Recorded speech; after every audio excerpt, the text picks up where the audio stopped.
Markle Jr., Duchess Meghan's brother.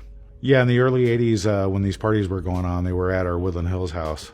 During these parties in the early 80s, obviously my dad was there. You know, my dad would snort, cocaine, and my dad would be upstairs in the bedroom, and, I'd see, lines of cocaine on the mirror, and I'd see him do it, and, I didn't really pay much attention to it, but I think back in those times, in the studio times, when it was just everybody was doing drugs in the studios, and I was just pretty much left on my own all the time, and my dad was never really around. Doria was, she was around more than my dad was. My dad was always working, so I didn't really pay much attention to it. Or my father, when I was growing up, was very distant.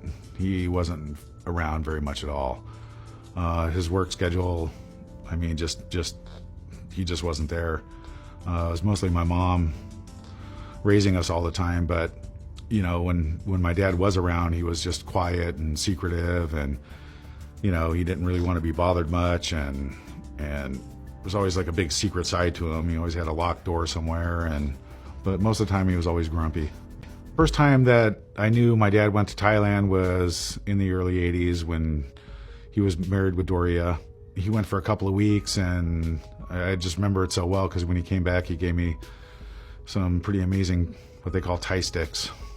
So that was pretty much of a big bonus for a young teenager. My dad's first trips to Thailand, I was, a young teenager, and he never told me why he was going. I just knew he worked all the time, so he was just going on vacation. Never really got into why he was going there until later. Later in life, when my dad told me about his trips to Thailand, we were on the subject of talking about women, and we were out having a couple of beers and shooting a game of pool, I think. He says, you can get 2 women for the weekend for $50, and the things they'll do to you are incredible. You'll be a changed man.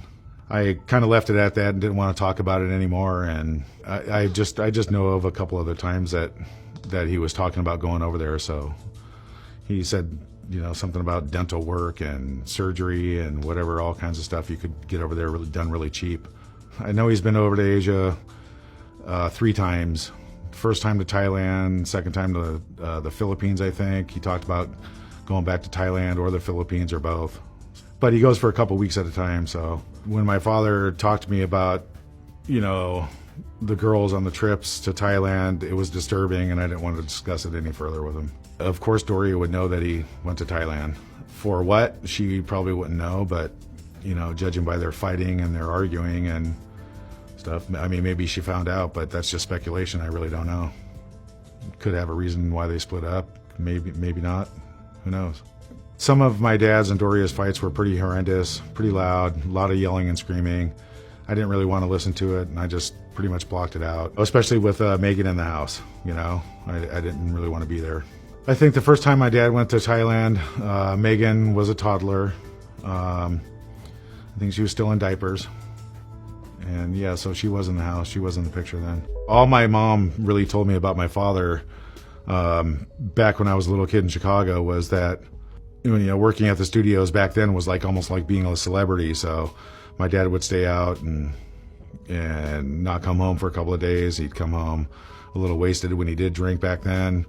And my mom told me that, she knew that he was cheating on her too. And so that's why they got divorced. When my father would come home, my mom told me that, it'd just be a lot of fighting, and, I would hear a lot of screaming and yelling, and there was a lot of fighting going on. This is back when I was really little though, so, and with that and the infidelities, that would be why they got divorced also right away. The relationship with my father has always been really frustrating, very non-existent. Very little bits and pieces of happy memories.